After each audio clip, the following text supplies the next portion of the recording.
Ramya మోగురం చెదిరిపోని స్వప్నమా episode 8. శివకి star హోటల్లో చెఫ్గా ఉద్యోగం వచ్చింది.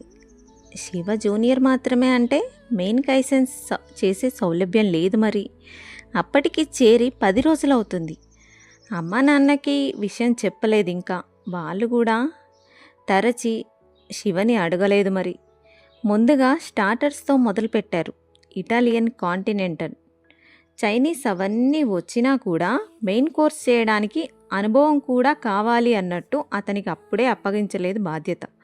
శివ కూడా నార్మల్గానే తీసుకున్నాడు. సముద్ర తీరాల్లో హ్యాపీగా జాబ్ ఎంజాయ్ చేస్తూ ఉండేవాడు.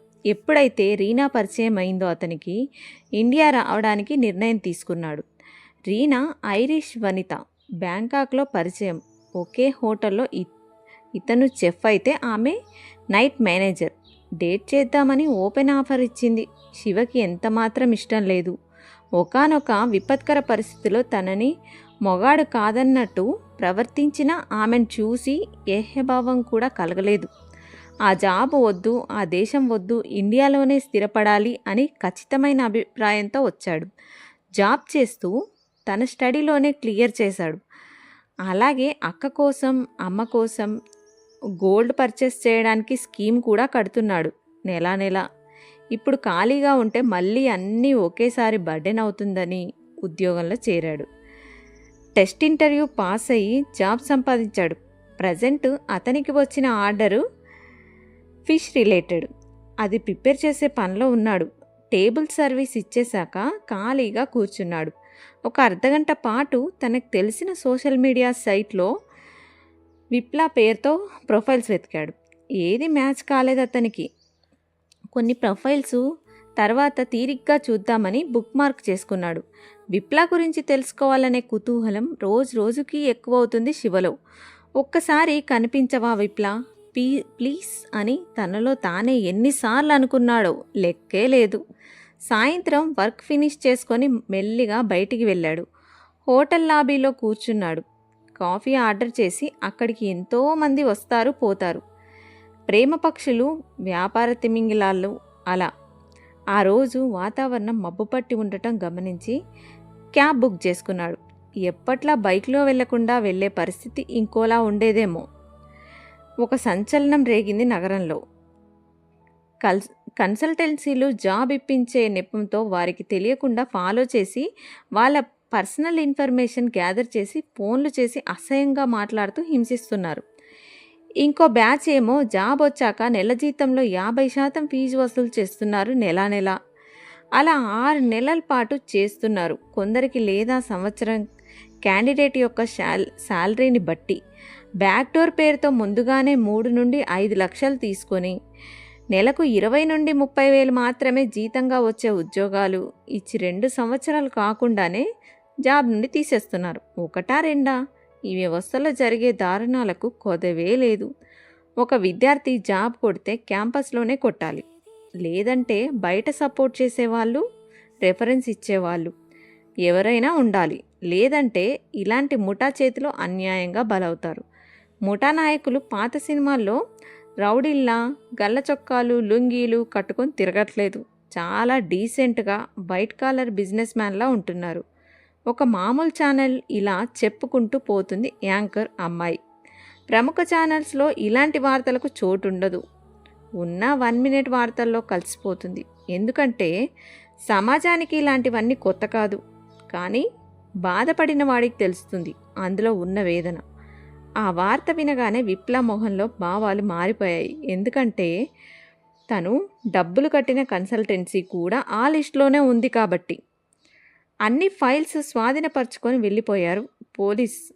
అలాగే కన్సల్టెన్సీ రన్ చేస్తున్న వారిని కస్టడీలోకి తీసుకున్నారు. ఇవన్నీ చాలా స్పీడ్గా జరిగిపోయాయి. శివ క్యాబ్లో, విప్లా బస్లో ఒకే జంక్షన్ దగ్గర ఆగారు.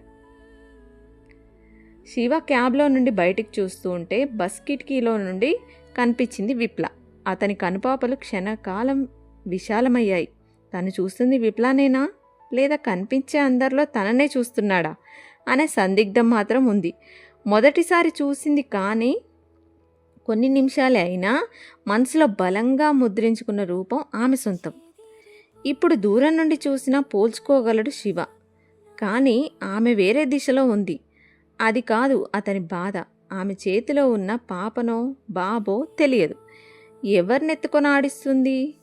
అదే తనకి మింగుడు పడటం లేదు. వెంటనే క్యాబ్ దిగేసి రోడ్ దాటి ఆమె ఎక్కిన బస్ చేరుకోవాలని అనుకొని కార్ డోర్ తీస్తే రాదే. పక్కన దిగడానికి కూడా సందు లేకుండా వచ్చాగాయి వాహనాలు. అప్పుడు తిట్టుకున్నాడు తనను తాను, బైక్ మీద రావాల్సింది అని. ఒరేయ్ శివ, ఇంత మంచి ఛాన్స్ మిస్ చేసుకున్నావంటే నీ అంత పనికి మాలినోడే మొత్తం హైదరాబాద్లో జల్లెడేసి వెతికిన దొరకరేమోరా అని అనుకున్నాడు. క్యాబ్ని కొంచెం కొంచెంగా ముందుకు పోనిస్తున్నాడు డ్రైవర్. అయ్యా రథసారథి గారు, ఆ బస్ని ఫాలో చేయరా అని చాలా అభ్యర్థనపూర్వకంగా అడిగాడు శివ. అబ్బే, ఆ రథసారథి గారు వినిపించుకుంటేగా. ఏమయ్యా సామి, నిన్నే ఆ కదులుతున్న బస్సు అని రూట్ నెంబరు చెప్పి అది ఫాలో అవమన్నాడు. డ్రైవరు తన తలని 180 డిగ్రీ కోణంలో తిప్పి శివని చూసి, మీరు హైదరాబాద్కి కొత్తగా వచ్చారా అని అడిగాడు. అంత కొత్త ఏమి కాదు, అలాగని పాత కూడా కాదు, మధ్యస్థంగా అన్నాడు. ఆ రూట్ బస్సులు పట్టుకోవడం కష్టం. అందున నా క్యాబ్లు కేవలం పికప్ డ్రాప్ వరకే, ఫాలోయింగ్ అస్సలు కాదు. మీ సొంత వెహికల్స్ యూజ్ చేసుకోవాలి అలాంటి పనులకి అని అన్నాడు. తన వెనుక ఉన్న వ్యక్తి పూర్తిగా పోకిరి అనుకొని అంచనా వేస్తూ, అయ్యో మొగ్గలోనే అంతరించిపోతుందా నా ప్రేమ, చిగురించకముందే వాడిపోతుందా అని ఏదేదో అంటున్నాడు. ఖచ్చితంగా తన వెనకాలన్న అతనికి పిచ్చుందేమో అని అనుకున్నాడు డ్రైవరు. మెల్లిగా ట్రాఫిక్ క్లియర్ చేసుకుంటూ ముందుకు కదులుతూ ఉంది. ఎటువంటి సమయంలో కూడా క్యాబ్ దిగడానికి అవ్వలేదు శివకి. అలా ఇంటికి చేరుకున్నాడు నిస్సత్తువగా. 2 సార్లు బెల్లు కొట్టాక తలుపు తీశారు. ఎటువైపు చూడకుండా నేరుగా తన గదికి వెళ్ళి మంచం మీద అడ్డంగా పడి వేదనాభరితంగా ఉన్నాడు. కాఫీతో వచ్చారు మణిగారు. మణి, నన్ను డిస్టర్బ్ చేయకు ప్లీజ్ అని అన్నాడు దూరం నుంచే. కాఫీ తాగి పడుకోకన్నా అని లేపి కాఫీ ఇచ్చి అతను తాగుతుంటే తన క్రాఫ్ట్ సవరించింది ప్రేమగా. తలనొప్పిగా ఉంది మణి అన్నాడు కాసేపటికి. ఓరి పిచ్చి తండ్రి, ముందే చెప్పొద్దా అని కొబ్బరి నూనె తీసి కొంచెం గోరువెచ్చగా కాచి తలంతా మర్దన చేసింది. టీషర్ట్ విప్పి వెన్నుకి భుజాలకి కూడా బాగా పట్టించి మసాజ్ చేసింది. హాల్లోనే ఒళ్ళు తెలియకుండా పడుకున్నాడు శివ. శివని అలా చూసి ముసలోళ్ళిద్దరూ బాధపడ్డారు. ఎంత కష్టపడుతున్నాడు పిచ్చి తండ్రి, చక్కగా విదేశంలో ఉద్యోగం చేసుకోక కన్నతల్లి ఉన్న ఊరు అని ఇక్కడికి వచ్చి పడి ఈ ట్రాఫిక్ కష్టాల్లో పడ్డాడు. ఒళ్ళంతా హూనం అవుతుంది రోజంతా అని ఆ మణిమాల గారు కంటతడి పెట్టుకున్నారు. గంట తర్వాత లేపి వేడి నీళ్లతో స్నానానికి తోలింది బామ్మ. ఎలాంటి కలతలేని నిద్ర లేచేసరికి చాలా ఉత్సాహంగా అనిపించింది శివకి. తలార స్నానం చేసి వచ్చి వేడివేడిగా కమ్మటి టమాటో పప్పు అప్పడాలు నంచుకొని భోజనం చేసి చివర్లో పెరగనంతో ముగించాడు. శివ మెటబాలిజం ఎలాంటిదంటే అన్ని రకాల ఫుడ్ పడుతుంది, బరువేమి పెరిగి పనే లేదు. విదేశాల్లో ఉన్నప్పుడే ఆ విషయం తెలుసుకొని తన మీదే తనే ఎక్స్పెరిమెంట్స్ చేసుకున్నాడు. లక్కీగా సక్సెస్ అయింది. బెడ్స్ కొట్టే ప్రమాదం లేకపోలేదు, కానీ సక్సెస్ అయింది. అప్పటి నుండి ఫుడ్ కంట్రోల్గానే తిన్నా నెంబర్ ఆఫ్ వెరైటీస్ ఎక్కువ టేస్ట్ చేసేవాడు. ప్రస్తుతం తిని తన తాతగారితో కూర్చొని ఇష్టాగోష్ఠి చేస్తున్నాడు. ఆయన పెద్ద వయసు కాబట్టి అంత హుషారుగా లేరంటే వేడి వేడి పప్పులో తెలియక కాలేసినట్టే. శారీరకంగా వయసు పైబడిన మానసికంగా యవ్వనస్తులే. మనవడితో అన్ని విషయాలు చర్చిస్తూ ఆ తరం ఆలోచనలకి ఈ తరం ఐడియాతో సంధి చేస్తున్నారు.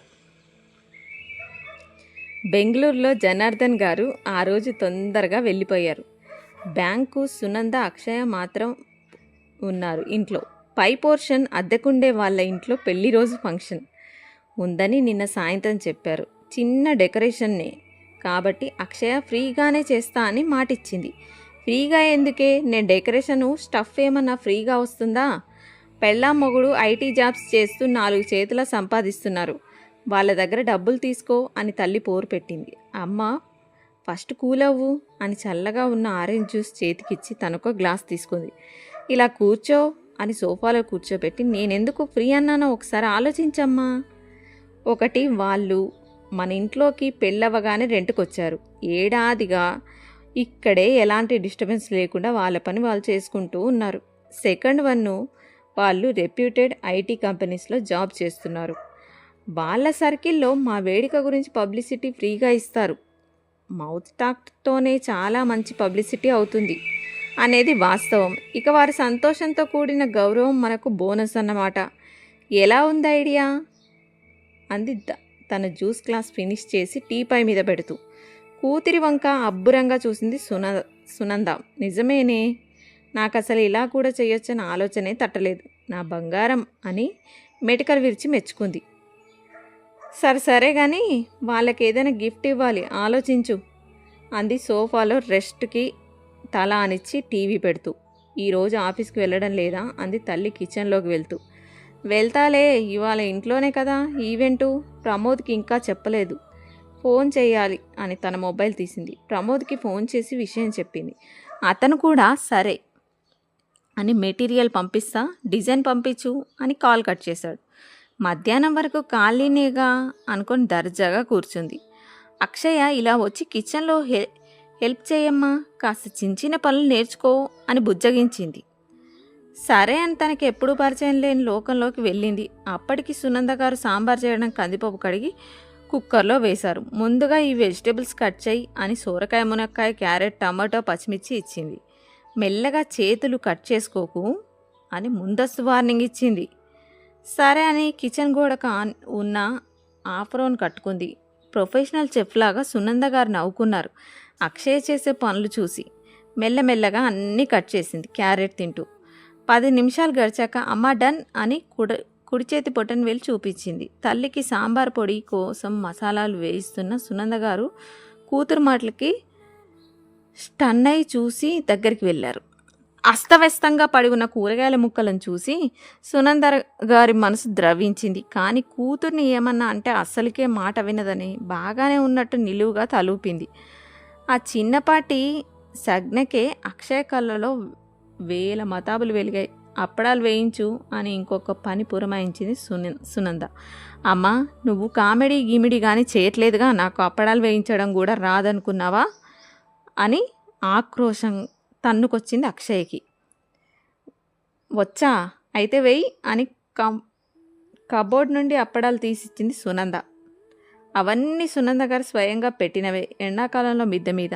అక్షయ అది చాలా పర్సనల్గా తీసుకుంది. తల్లికి ఎలాగైనా బుద్ధి చెప్పాలి అని బాండీ పెట్టి నూనె పోసి అది వేడేయాక లబా లబా లబా మని ఒకటేసారి 4-5 వేసేసింది. అవి పొంగాక పొగ ఎర్రగా అయ్యి మాడిన వాసన వచ్చాయి. త్వరగా తీసేసి తల్లి వైపు చూసింది. వద్దంటే చాక్లెట్ తిని దొరికిన చిన్నపిల్లల్లాగా. సునంద 2 చేతులు కట్టుకొని కూతుర్ని యగాదిగా చూసి ఆమె కళ్ళ ముందే ఒక్కో అప్పడాన్ని నిదానంగా కాల్చింది. అవి చూస్తుంటే తల్లికి ఏదైనా మంత్రశక్తులున్నాయేమో అనుకునేట్టు బాగా పొంగి పెద్దగా అయిన అప్పడాలు చూస్తూ అనుకుంది. అప్పడాలు కాల్చటం అంటే ఈవెంట్స్ చేయడం కాదు బేబీ అని లాస్ట్లో ఒక పంచ్ డైలాగ్ కూడా వదిలింది. పెద్ద గొప్పలే అని మూతి విరిచింది అక్షయ. వంటలు పూర్తయ్యాక ఆంటీ గారు అనుకుంటూ వచ్చింది. పైన ఫ్లోర్లో రెంట్కుండే ప్రత్యూష. వాళ్ళదే ఆ రోజు పెళ్లి రోజు. అప్పుడే భోజనానికి కూర్చున్నారు తల్లి కూతుర్లు. రామా అని ప్రత్యూషని ఆహ్వానించింది సునంద. హాయ్ గైస్, ఈ రోజుతోటి ఈ ఎపిసోడ్ అయిపోయింది. మీకు నచ్చిందని అనుకుంటున్నాను. మా ఛానల్ని లైక్ చేసి కామెంట్ చేసి షేర్ చేయగలరు. Thank you guys. తిరిగి నెక్స్ట్ ఎపిసోడ్లో కలుద్దాం. ఉంటాను. బాయ్.